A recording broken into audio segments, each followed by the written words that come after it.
अब हम लोग पढ़ेंगे त्रिकोणमितीय फलन के बारे में, ट्रिगोनोमेट्रिक फंक्शन।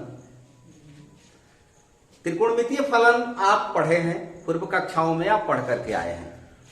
पिछले क्लास में आपने इसके बारे में पढ़ा है। समकोण त्रिभुज में उनकी भुजाओं का जो अनुपात आप देख के आए हैं, लंब, आधार, कर्ण,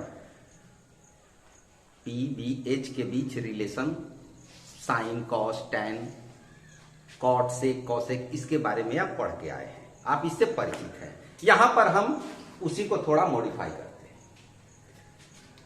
मान लीजिए कि एक कार्टेशियन प्लेन, और कार्टेशियन प्लेन में ये axis, X axis, Y axis, आप जानते हैं कि जहां पर ये दोनों एक्सिस कटते हैं, एक दूसरे को इंटरसेक्ट करते हैं, वो मूल बिंदु होता है, ओरिजिन होता है, और उसका कोऑर्डिनेट 0 0 होता है। तो यहां पर हम यूनिट लेते हैं, एक इकाई, एक सेंटीमीटर हो सकता है, मीटर हो सकता है, इंच भी हो सकता है। तो एक इकाई का हम एक रेडियस लेते हैं। जैसे मान लीजिए कि यहां से ये डिस्टेंस हुआ a, और ये कोई पॉइंट यहां P, इस चूंकि ये 0 डिग्री को भी निरूपित करता है, ये लाइन 0 डिग्री को निरूपित करता है। शुरुआत में आपको बताया था आदि रेखा, इनिशियल लाइन, प्रारंभिक रेखा, वो घूमती है रिवोल्यूशन लाइन के रूप में, परिक्रमण रेखा के रूप में घूमती है, तो एक सर्किल का निर्माण करती है। तो ये इकाई यूनिट का एक रेडियस लेकर के, और ये P पॉइंट को मूव कराते हैं, घुमाते हैं, इसी को सेंटर मान करके इसको मूव कराते हैं। तो इस तरह से ये मूवमेंट होगा। इसमें यहां से ये दूरी 1 है। अब यहां से कोई भी दूरी यदि हम लें, ये दूरी भी लेंगे तो भी 1 होगा, ये दूरी भी 1 होगा, ये दूरी भी 1 है, और ये दूरी भी 1 है। तो कहीं भी इस सर्किल के परिधि पर, वृत्त के परिधि पर हम कोई पॉइंट लें तो सेंटर से उसकी डिस्टेंस, इकाई 1 ही होगा। वही चीज यहां आपको समझना है। अब ये एक्स एक्सिस है। एक्स एक्सिस पर आप जानते हैं कि y कोऑर्डिनेट 0 होता है, एक्स अक्ष पर y नियामक 0 होता है। ये आप कोऑर्डिनेट ज्योमेट्री में पढ़े हैं। तो P बिंदु का कोऑर्डिनेट क्या हो जाएगा? 1, x का मान हुआ, और y का मान 0, तो 1 0। वही चीज यहां पर 1 0। ये y एक्सिस है, और y एक्सिस पर x कोऑर्डिनेट 0 होता है, तो यहां x का मान 0, y का मान 1।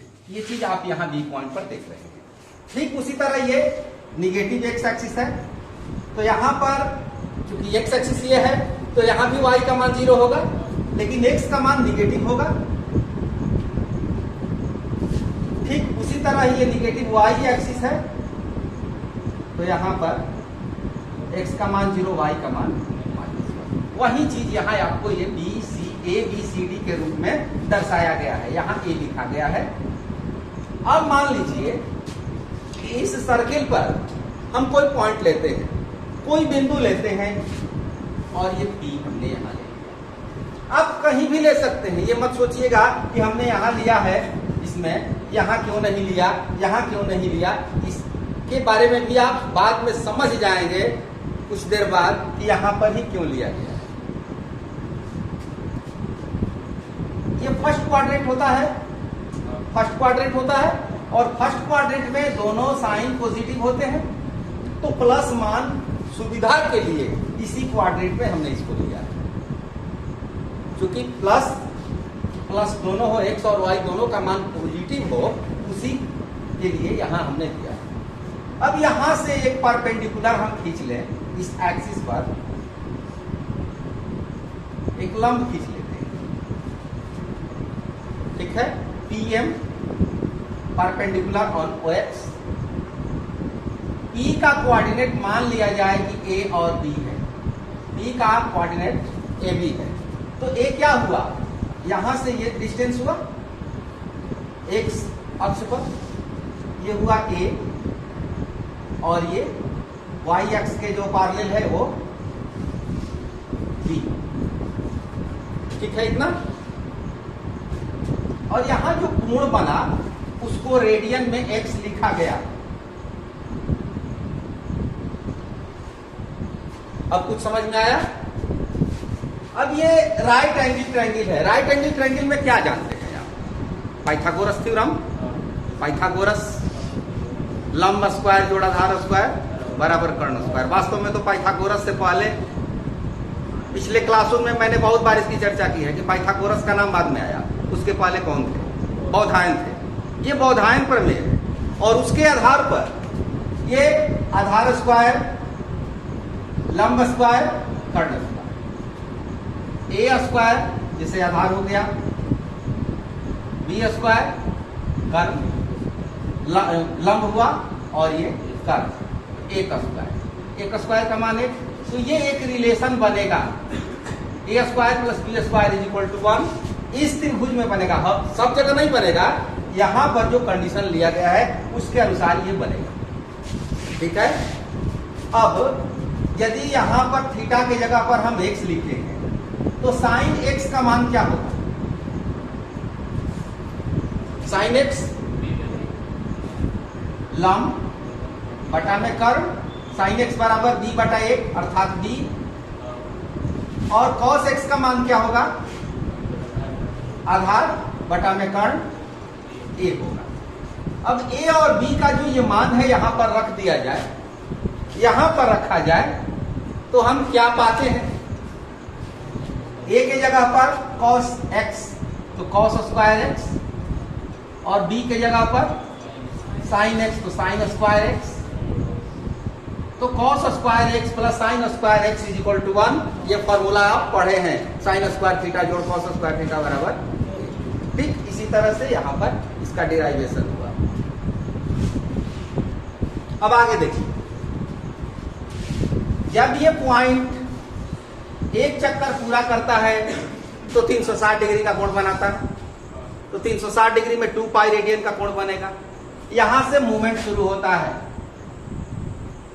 एक चक्कर में 2 पाई रेडियन का कोण बनेगा, 360 डिग्री का कोण बनेगा। यहां पर हमने यूनिट लिया है, इकाई लिया है। तो cos 0 degree, cos 0 degree, cos में क्या होगा? आधार होगा और कर्ण होगा। तो 0 डिग्री का ये लाइन है, इसमें केवल आधार होगा, लंब तो होगा ही नहीं, कर्ण होगा ही नहीं, आधार। और इसका मान कितना है? यहां से यहां तक डिस्टेंस 1 है। तो cos 0 डिग्री 1, साइन 0 डिग्री यहां से यहां तक लंब है नहीं, लंब है ही नहीं, लंब यहां पर 0 है, लंब बटा कर्ण, आधार बटा कर्ण तो 1, लंब बटा कर्ण 0। ये 0 डिग्री पर हो गया। ये 90 डिग्री, 90 डिग्री को हम पाई बाई 2 लिखते हैं। 90 डिग्री को पाई बाई 2 रेडियन, क्लियर है। cos पाई बाई 2 अर्थात cos 90 डिग्री। तो पाई बाई 2 के लिए इस लाइन पर आएंगे। इस लाइन में बेस क्या है? आधार क्या है? 0 है। इस लाइन में आधार नहीं है, इस लाइन में केवल लंब है, तो आधार 0 और कर्ण तो 1 मानेंगे ही हमेशा। पूरे सर्किल के लिए जो कर्ण होगा एच का मान होगा 1 होगा। 0 cos pi by 2, sine pi by 2, sine 90 degree, लंब तो ये लंब पूरा है, इसका मान कर्ण के बराबर 1 यहां पर हो गया। यहां पर कितने डिग्री का कोण बनेगा? 180 डिग्री। 180 डिग्री को पाई रेडियन कहते हैं। 180 डिग्री बराबर पाई, cos पाई। यहां पर आधार क्या है? 1, निगेटिव है, माइनस में। अब आपको माइनस में भी चलना होगा। क्लास 10 तक माइनस में नहीं गए थे, लेकिन अब माइनस में भी चलना होगा। तो -1 और कर्ण हमेशा पॉजिटिव लिया जाता है। हाइपोटेनस ऑलवेज पॉजिटिव, क्योंकि ये डिस्टेंस है और डिस्टेंस कभी निगेटिव नहीं होती। तो कॉस पाई का मान -1, साइन पाई, यहां पर आधार, लंब क्या है यहां पर 0 हो गया। यहां पर कितना डिग्री का कोण बनेगा? 180 में 90 जोड़ देंगे, 270 डिग्री, और 270 डिग्री कितना रेडियन होगा? 3π/2, 3π/2 रेडियन। अब इसका भी देख लें, cos 3π/2। अब इस लाइन पे आ जाते हैं। इस लाइन में आधार क्या है? आधार नहीं है, बेस 0 है, और लंब माइनस में, ठीक है इतना। अब पुनः इस लाइन पर आ जाते हैं। अब जब यहां से हमने शुरू किया था, 0 डिग्री लिया था, और एक राउंड पूरा हो गया, एक रिवोल्यूशन पूरा हो गया, तो यहां पर पहुंच गए हम। कितना एंगल हो गया? 2π रेडियन, 360 डिग्री, अर्थात अब यहां पर 2π रेडियन का एंगल बन गया। अब 2π की वैल्यू हम फाइंड करते हैं। यहां देखिए, यहां प्लेस है 2π cos 2π। अब एक बार फिर हम आ जाएंगे, ये जो वैल्यू हमें ये मिला है यही मिलने वाला है। 2π पर क्या होगा? बेस 1, हाइपोटेनस 1, और यहां पर परपेंडिकुलर 0, हाइपोटेनस 1। ठीक है। साइन और कॉस का जब आपको मान मिल गया, तो क्या अब बाकी टी रेशियोज का मान आप निकाल सकते हैं? बिल्कुल निकाल सकते हैं। नहीं निकाल सकते हैं, क्योंकि उसका रिलेशन आप जानते हैं, पढ़े हैं। tan x = sin x by cos x। Sine के मान में कॉस के मान से भाग दे दो, tan का मान निकल जाएगा। इसको और विस्तार से आप सीखेंगे जब ट्रिपल का उपयोग करेंगे।